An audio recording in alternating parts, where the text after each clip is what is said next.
Hello everyone. तो यार जितने भी बच्चे जोसा काउंसलिंग में अपीयर करेंगे, जिसकी भी प्लानिंग है कि हम जोसा काउंसलिंग में पार्टिसिपेट करने वाले हैं, इस वीडियो को बहुत सारे स्टूडेंट और बहुत सारे पेरेंट्स भी देख रहे होंगे। तो पहले तो इसको यार शेयर करना।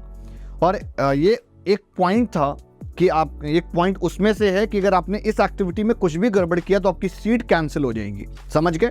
या आपको एक्चुअल मीनिंग इन सारी चीज़ों का नहीं मालूम है तो आपकी एक मिस्टेक और आपका डिसीजन चेंज हो जाएगा पूरी कंप्लीट काउंसलिंग में। इसलिए ध्यान से सुनना, वीडियो कंप्लीट देखना। देखो, पहला पॉइंट है यहाँ पर फ्रीज।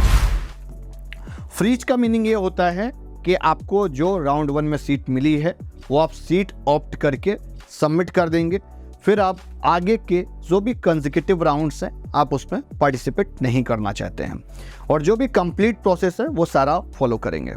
फ्रीज, अब एक बार फ्रीज हो गया, अगर आपने जोसा काउंसलिंग में राउंड 2 में फ्रीज कर दिया, फॉर एग्जांपल राउंड 3 में फ्रीज कर दिया, तो भाई फिर अगर 3 में फ्रीज कर दिया या 2 में फ्रीज कर दिया तो आप नेक्स्ट राउंड में नहीं जा सकते हैं, नहीं पार्टिसिपेट कर सकते हैं।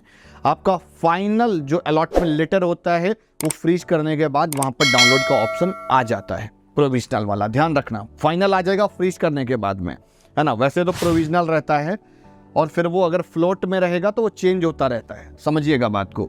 और सभी बच्चे जानते होंगे, इतनी सारी मैंने वीडियोस बनाई हैं, राउंड 1, राउंड 2, इस तरह से राउंड 3, फिर राउंड 4, राउंड 5। जैसे कि हम सभी जानते हैं राउंड 1 से लेके राउंड 6 तक, है ना, इसके बाद में एक राउंड 6 होगा, लास्ट राउंड तक कट ऑफ एक्सटेंड करती है। तो हम भैया फ्रीज क्यों करेंगे? मुझे पहले तो ये बताओ। फ्रीज अगर आप करना चाह रहे हैं तो आपकी चॉइस की ब्रांच और आपके चॉइस का कॉलेज अगर आपको मिल गया है तो आप फ्रीज कर सकते हैं, उसमें कोई दिक्कत नहीं है। फ्रीज करने का ड्रॉबैक भी है, इसलिए मैंने वो बताया है।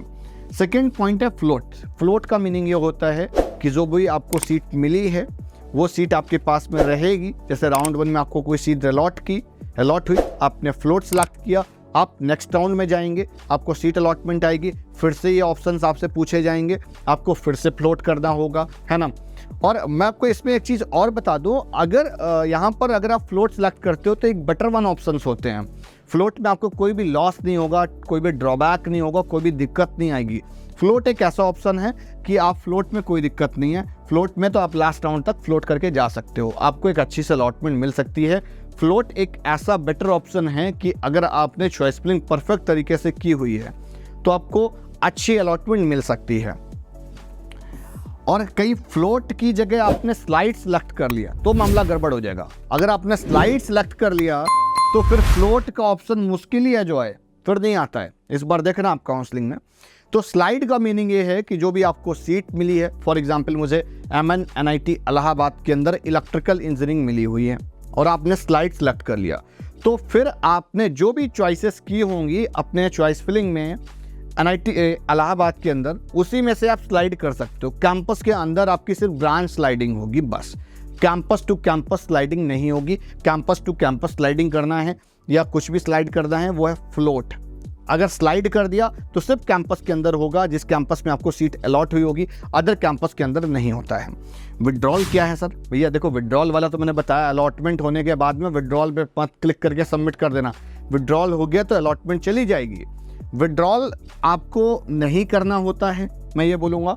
हाँ, विड्रॉल उस केस में करना होता है कि आपकी चॉइस की ब्रांच नहीं अलॉट हुई, है ना।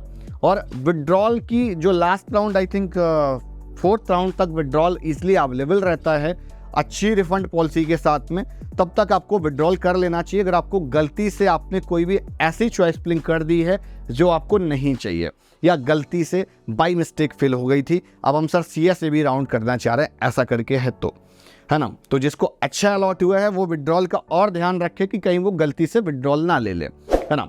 तो वीडियो आज की यहीं तक। वीडियो आई थिंक अच्छी लगी होगी, सारी चीज़ें पॉइंट वाइज समझ में आ गई होंगी। अगर आपको जोसा की काउंसलिंग करानी है तो गूगल फॉर्म दे रखा है, जाकर फिल करो, हमारी टीम से बात करो, एक्सपर्ट की गाइडेंस लो और अपनी जोसा की काउंसलिंग अच्छे से करो। All the best.